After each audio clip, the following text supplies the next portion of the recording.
One Health Super Speciality Hospital, GST Road, Vandalore. புதிய கிளாம்பாக்கம் பேருந்து நிலையத்தின் எதிரில். தொடர்புக்கு 0944502558. உங்க ஹெல்த்துக்கு One Health இருக்கு. Again, Tamil has the highest viewership in India, USA, UK, Dubai, UAE, Saudi, Malaysia, Singapore, Norway, Sweden, Switzerland, and Denmark. Join us and take your business to the world. வணக்கம் ஆகாயம் நண்பர்களே. அதிமுக பாஜக கூட்டணி விரிவடையுமா? இன்னும் பல கட்சிகள் சேருமா? எடப்பாடி என்ன செய்வார்? இதை பற்றி பேசுவதற்காக மூத்த பத்திரிகையாளர் திரு தராசு ஷியாம் நம்முடன் இணைகிறார். வணக்கம் திரு ஷியாம். வணக்கம் நிஜன். அதிமுக கூட்டணி விரிவடைய வாய்ப்பு இருக்கா? பாஜக அதிமுக கூட்டணி அதிமுக கூட்டணியில அதிமுக சேர்ந்த மாதிரியே இன்னமும் தெரியல எனக்கு. ஏன்னா முழுக்க முழுக்க அது வந்து பிஜேபி ஷோ மாதிரி தான் தெரிஞ்சது. நீங்க படங்களை பார்த்தீங்கன்னா எடப்பாடி பழனிசாமி அவ்வளவு உற்சாகமெல்லாம் கை கொடுக்க மாட்டாரு. எடப்பாடி பழனிசாமி அவர்களோட பெருவரல பிடிச்சிக்கிட்டு அமித்ஷா அவர்கள் அந்த கையை உயர்த்தி அப்படிதான் இருக்கு. பாடி லாங்குவேஜ் எல்லாம் அப்படிதான் இருக்கு. இன்னைக்கு காலையில கூட சட்டமன்றத்துல முதலமைச்சர் மிக கடுமையான, இப்ப சற்று நேரத்துக்கு முன்பு மிக கடுமையாக வந்து நீட்ல வந்து திமுக தவறு செய்ததாவே வைத்துக் கொள்ளுங்கள், ஆனா நீங்க உங்க கூட்டணிக்கான நிபந்தனையாக ஏன் நீட் விலக்கு வந்து நீங்க வைக்க கூடாது. எதுக்காக நான் சொல்ல வரேன்னா, பிஜேபி கூட்டணி அதிமுக கொஞ்சம் ஒரு கட்டாய கல்யாணம் மாதிரி தான் நான் ஆரம்பத்துல இருந்து ஃபீல் பண்ணேன். ஏன்னா இன்னும் சொல்ல போனால் கூட்டணி ஆட்சி ஒரு கமாவை மட்டும் வச்சு எதிர்கட்சி தலைவர் ஒரு சின்ன விளையாட்டு, சித்து விளையாட்டு மாதிரி காட்டினாரு. அது நாங்கெல்லாம் ஒன்றும் கூட்டணி ஆட்சின்னு சொல்லவே இல்லைங்க. கூட்டணி ஆட்சி அமைக்கணும்னு தான் சொன்னோம். ஜஸ்ட் அந்த கமாவை கார்புள்ளியை தள்ளி போட்டு தான் அந்த விவாதம் நடந்துச்சு.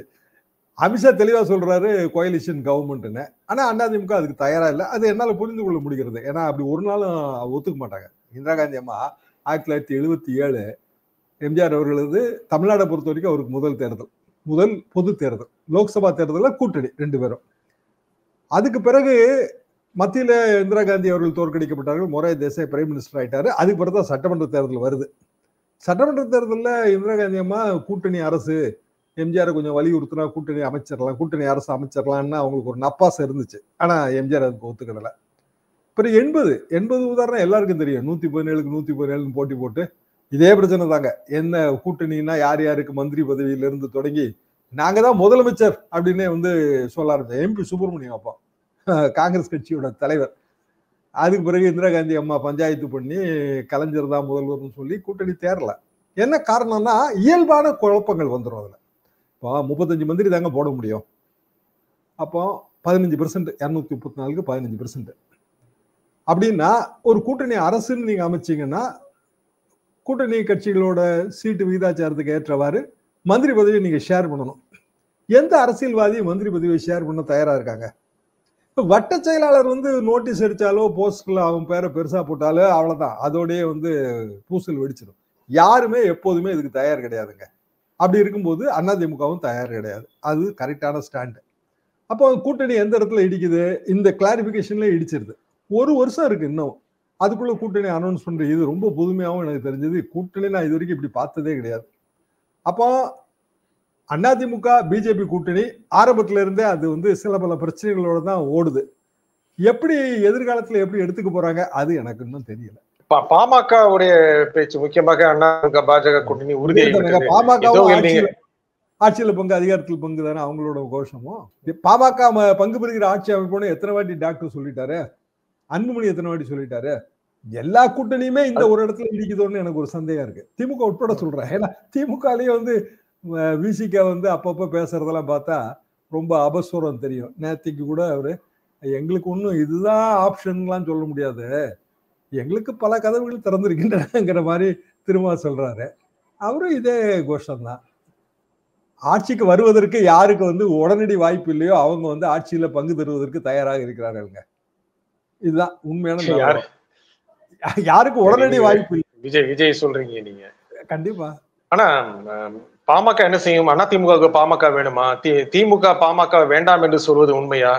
திரு ஸ்டாலின் சொல்றாரு, இல்ல எங்க அணியில இப்ப நாங்க ஃபுல் ஆயிட்டோம், ஹவுஸ்ஃபுல் ஆயிடுச்சு அப்படின்னு சொல்றாரு.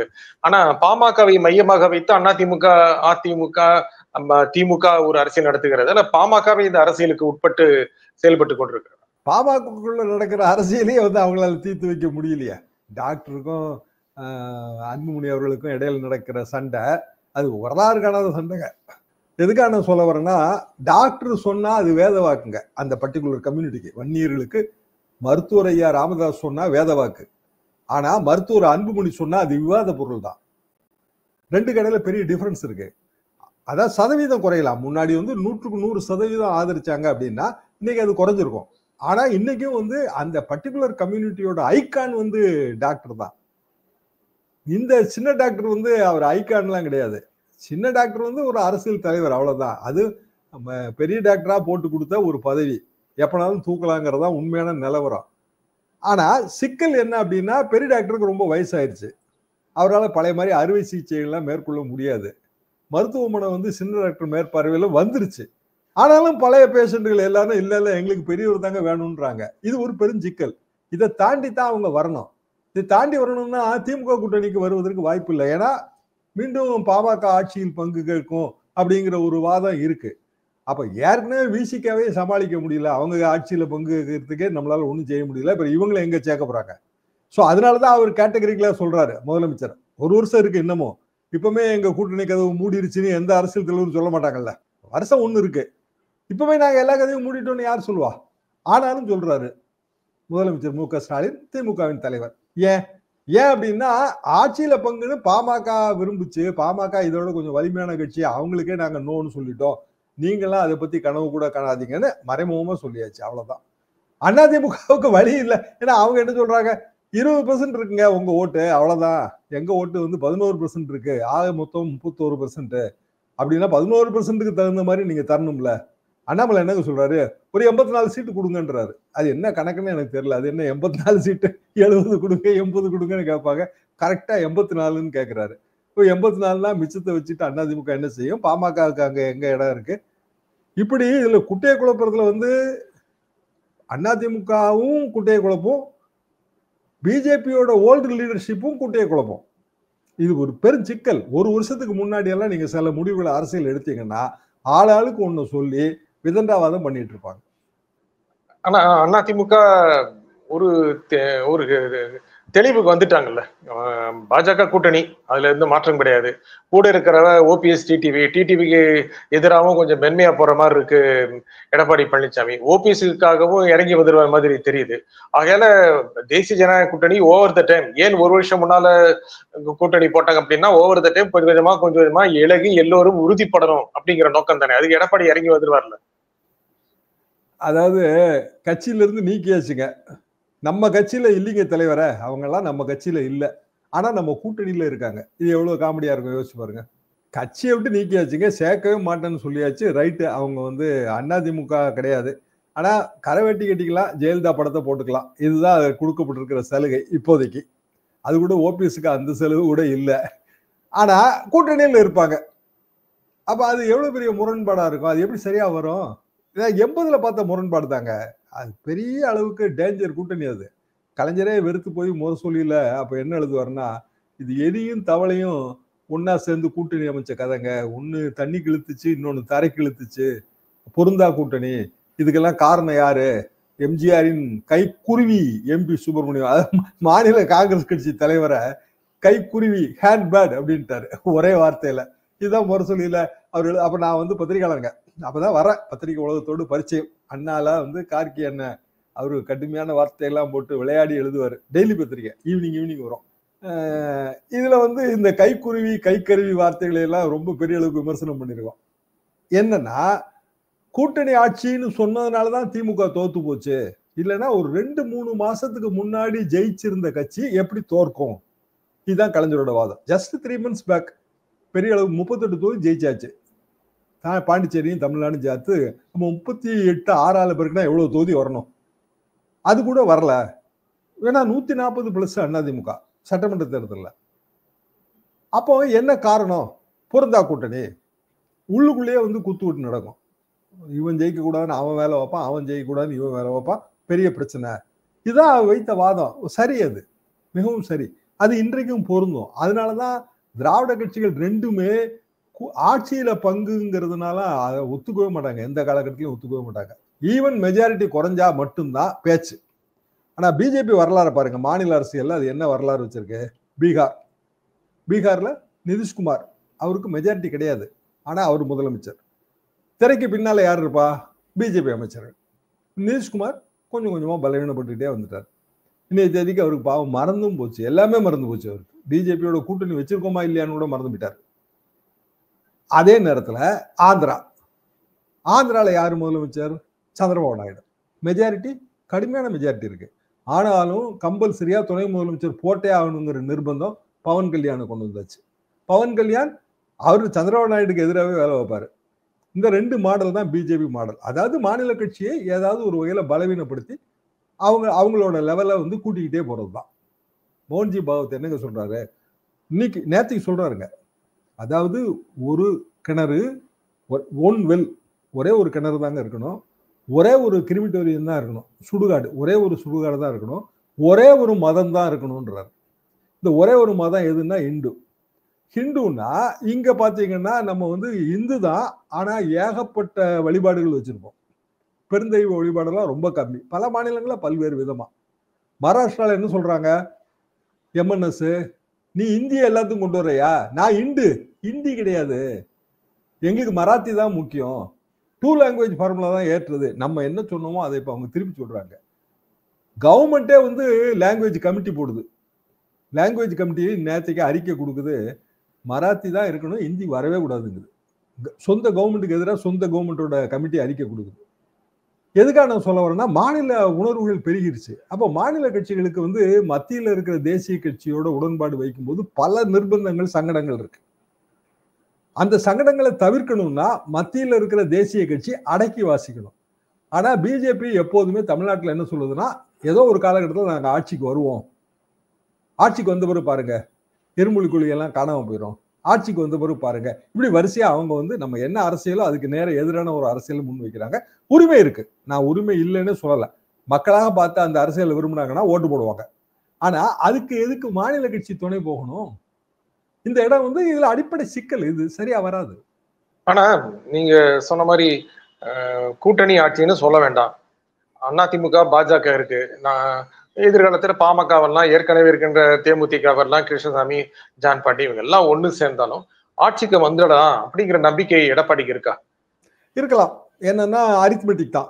இப்ப நீங்க சொன்ன வரிசை பட்டியலில் இருக்கிற இன்னென்ன ஓட்டு சதவீதங்கிற அரித்மெட்டிக் எல்லாருக்கும் தெரியும். கிருஷ்ணசாமி கூட ஆட்சியில எனக்கும் பங்கு வேணுங்கன்னு சொல்லிட்டாரு, அது வேற விஷயங்க, அவருக்கு கொடுக்க போறது இல்லை. ஆனா ஆட்சியில பங்குங்கிறது இப்ப மையப்புள்ளி மாதிரி தெரிய ஆரம்பிச்சிருச்சு. அப்போ எவ்வளவு சீட்டு பகிர்மானங்கிறதான் கேள்வி, தொகுதி பங்கீடு என்னென்ன தொகுதிங்கிறதான் கேள்வி. அது ஒரு வருஷம் கழிச்சுதான் முடிவு பண்ண முடியும். இப்படியான ஒரு சூழ்நிலையில அடுத்தடுத்த கட்டங்கள் எதெல்லாம் இருக்கும் யோசிச்சு பாருங்களேன். இப்போ ஏப்ரல் முடிய போதுங்க. இப்போ ஏப்ரல்ல இருந்து அக்டோபர் வரைக்கும் தாங்க ஃபீல்டு பாலிடிக்ஸ் பண்ண முடியும்.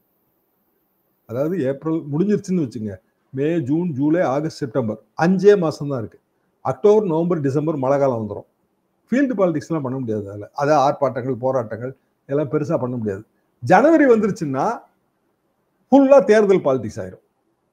ஏன்னா ஏப்ரல்ல தேர்தல் வந்துடும். அப்போ 5 மாசம். இந்த 5 மாசத்துக்குள்ள நீங்க வந்து ஆக்டிவேட் பண்ணணும் உங்க கூட்டணியை. நீங்களே சொன்ன மாதிரி 2 தொண்டர்களும் வந்து ஜெல் ஆகணும், பல போராட்டங்கள்ல ஒன்னா நிக்கணும், கள போராட்டங்கள்ல தோளோடு தோள் நின்று பணியாற்றணும். இதுக்கெல்லாம் இந்த 2 கட்சிக்குமே இடிக்குதுங்க. அதிமுகவுக்கும் இடிக்கும், பிஜேபிக்கும் இடிக்கும், திமுகவுக்கும் இடிக்கும். ஆனா அவங்க வந்து ஆளுங்கட்சி. திமுகவுக்கு சிக்கல் உள்ள ஒரே ஒரு கட்சி வந்து விசிக தான். அவங்க கடைசியில வந்து அதிகப்படியான சீட்டு தான் எதிர்பார்ப்பாங்க, வேற ஒன்றும் இருக்கிற மாதிரி எனக்கு தெரியல. ஏன்னா தமிழ்நாடு முழுவதும் ஓட்டு வங்கி இருக்குன்னு சொல்ல முடியாது. காங்கிரஸ் கட்சி இந்த ஆட்டத்துக்குள்ளே அவங்க வர தயாராகவே இல்லை. 67க்கு பிறகு அவங்க வந்து ஒரே ஒரு கட்டம் மூப்பனாரை முதல்வராக்குங்கிற அந்த ஒரு கட்டத்தை தாண்டி அவங்க அப்படியான சீரியஸ் முயற்சி எதுவுமே எடுக்கல. கம்யூனிஸ்ட் கட்சி புதிதாக தேர்ந்தெடுக்கப்பட்ட சிபிஎம் செயலாளர் அவரே வந்து முதலமைச்சரை எல்லாம் பார்த்து பச்சை கொடியெல்லாம் காட்டிட்டு போயாச்சு. ஸோ கம்யூனிஸ்ட் கட்சிகளுக்கு அந்த பிரச்சனை இருக்க மாதிரி தெரியல. முஸ்லீம் லீக் எப்போதுமே அது அந்த மாதிரி கேள்விக்குள்ள வந்ததே கிடையாது. ஆக திமுக கூட்டணியில அப்பப்ப விசிக மட்டும் ஏதாவது ஒரு அபசுரத்தை ஒழிச்சுக்கிட்டே இருக்கும். எனக்கு தெரிஞ்ச அது அதிகப்படியான சீட்டுன்னு தான் நான் அதை புரிஞ்சுக்கிறேன். கூட்டணி விட்டுலாம் வெளியில போக மாட்டாங்க. ஸோ அந்த கூட்டணி கரெக்டா ஓடிட்டு இருக்கு.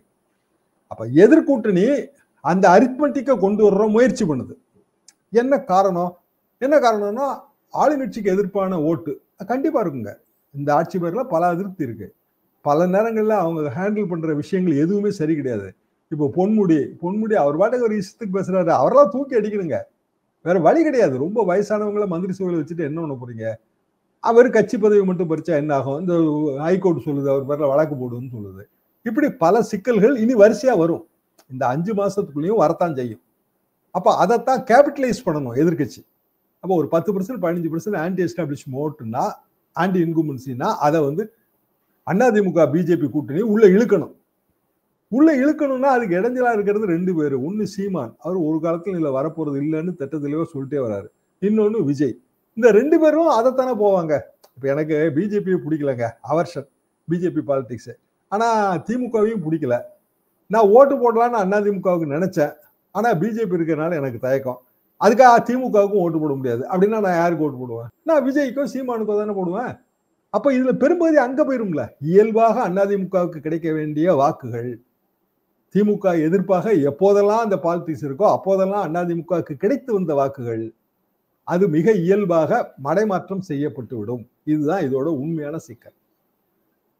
அப்பனா இந்த கூட்டணி அப்படிங்கறத ஒரு பலமான எதிர்க்கட்சி ஆகிறதுக்கா அதிமுகவுக்கு இருக்கலாம். ஏன்னா அதிமுகவுக்கு ஒரு கம்பல்ஷன் இருக்கு எடப்பாடி பழனிசாமி அவர்களுக்கு. என்னன்னா குறைந்தபட்சம் அந்த 70 சீட்டு ஜெயிக்கணும். ஒரு 60-70 சீட்டு ஜெயிச்சாகணும். போன வாட்டி என்ன பலம் காட்டினாங்களோ அதுக்கு குறையக்கூடாது. ரெண்டாவது அவர் தனியா சந்திக்கிற தேர்தலுங்க. 2016 2017 ஜெயலலிதா அவர்கள் மரணத்துக்கு பிறகு 2021 வந்து கூட்டு தலைமை தான். ஓபிஎஸ் சேர்ந்திருந்த தலைமை. அந்த தலைமை சந்தித்து ஒரு குறிப்பிட்ட எண்ணிக்கையிலான சீட்டுகளை பெற்றது. ஓபிஎஸ்க்கு பங்கே இல்லைன்னா நீங்க சொல்ல முடியாது. ஆனா இப்ப அப்படி இல்லை. இப்ப வந்து எடப்பாடி பழனிசாமியே வியூகம் நோக்கணும், எடப்பாடி பழனிசாமி அவர்களே கூட்டணி பேரம் பேசணும், எல்லாமே அவர் பொறுப்புன்னு ஆயிருது.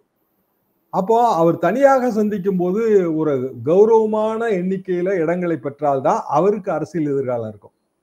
அந்த இடம் தான் இந்த கூட்டணி அதுக்கு உதவுன்னு அவர் கனெக்ட் பண்றாரு. என்னன்னா 2 இடத்துல வந்து பிஜேபிக்கு ஓட்டு வங்கி இருக்குங்க. ஒண்ணு கொங்கு மண்டலம், இன்னொன்னு தென் மாவட்டங்கள். தென் மாவட்டங்கள்ல இருந்து அதுக்காக தான் நயனார் நாகேந்திரன் அவங்க கொண்டு வந்திருக்காங்க. கொங்கு மண்டலத்துல ஒரு ஓட்டு வங்கி இருக்கு. ஜெயலலிதா பண்ண அரசியல் பிழை அது. ஒரே நேரத்துல கோயம்புத்தூரையும் நீலகிரியும் சேர்த்து பிஜேபி கொடுத்தாங்க. அதுல இருந்து அவங்க வளர்ச்சி இருக்கு. அப்ப இந்த 2லயும் இருக்கிற அந்த குறிப்பிட்ட எண்ணிக்கையிலான தொகுதிகளில் பெரும்பாலானதை கைப்பற்றினா நமக்கு அந்த 60-70 வந்துரும். இது வந்து எடப்பாடி பழனிசாமி அவர்களோட கணக்குன்னு நான் அப்படிதான் புரிஞ்சுக்கிறேன். இந்த நிகழ்ச்சியில் உங்கள் கருத்துக்களை கூறியமைக்காக திரு தராசிஷா மிக்க நன்றி. மீண்டும் ஒரு நிகழ்ச்சியை சந்திப்போம். நன்றி, வணக்கம்.